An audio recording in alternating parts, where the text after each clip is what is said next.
Well, hello there, everybody. I'm back in my classroom and it's time to go through another model answer. In this video, I will be talking to you about a question regarding our case study of a newly emerging country, that's Nigeria, and using the example of Nigeria in a question where we're going to be assessing and evaluating the impact of transnational companies operating within a LIC or NEE. So the question is, assess the benefits and disadvantages of TNCs operating in LICs and NEEs. Coming up next is my model answer. Hope you find it useful. Enjoy. The model answer is as follows. Transnational corporations bring benefits to LICs and NEEs by providing jobs for local people. For example, in Nigeria, 65,000 new permanent jobs have been created by Shell since they began extracting oil in the Niger Delta in 1958. This has proven beneficial for Nigeria as, with more people in employment, the country has been able to raise greater tax revenues to invest in infrastructure to stimulate further economic growth. On the other hand, TNCs can also cause harm by mistreatment of local workers and the local environment.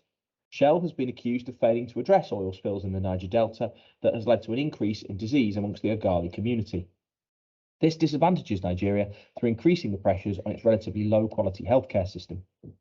Overall, TNCs bring advantages to the host countries in which they operate, but this is often at the expense of social disadvantages, as proven by Shell's operations in Nigeria. Let's break down this answer then and start out by looking at the benefits. And I've used the first paragraph to focus in on the benefits. And then secondly, I've moved on with my second paragraph to consider the disadvantages. Splitting the argument up like this helps me to structure my answer really effectively and clearly, making sure that I show the examiner different points of view and hit the requirement of that assess question. Speaking of which, my assessment comes through using the connective on the other hand to show that I'm moving on to a different point of view.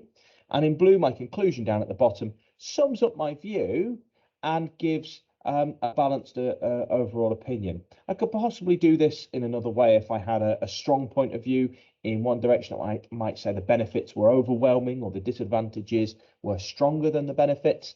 But in this case, I've gone for quite a balanced point of view. Let's move on then to have a look at how I've used the Peel structure to help answer this question. My points are in purple, and it's worth saying that on their own, each of these 2 points would get me credit in the exam. But because on their own, they don't relate to Shell, a TNC, in Nigeria, a newly emerging economy, I'm never going to be able to access anything more than level 1. By showing the examples here in gold, I'm able to gain a much more nuanced and specific answer that will help move me up the levels. I'm doing this by including figures like the 65,000 new permanent jobs, the specific names of places or groups of people, the Niger Delta, the Ogali community, and dates of when things have started to happen, in this case extracting oil from 1958. The next phase of my answer moves on to consider the explanation, where I'm offering in blue here the use of my geography knowledge and understanding of how these things benefit Nigeria. So the impact of employment, raising tax revenue, investing in infrastructure. And I'm using phrases like as, has been able to make those links clear in my explanation. In the second paragraph, this disadvantages Nigeria through increasing the pressures on its relatively low quality healthcare system. Again, I'm including in there my contextual knowledge about Nigeria to help support that explanation. The main link comes in the first paragraph using parts of the question word in the answer, which I echo again in my conclusion, and in concluding, making sure I'm hitting that assess command. So I really hope you found it useful having a look at the construction of that answer, seeing how I break it down to show the advantages and disadvantages before drawing a conclusion, and then showing you how the Peel structure fits in with that. My suggestion for your next steps will be perhaps to redraft that answer by having a look at some different advantages and disadvantages, but trying to fit it into the same structure.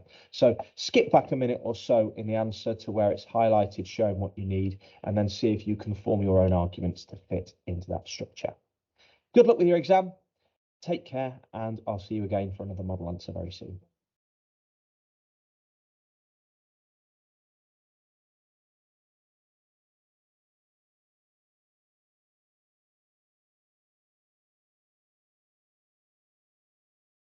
Try to record at lunchtime. You're always going to get people walking behind you when you're in mid-flow.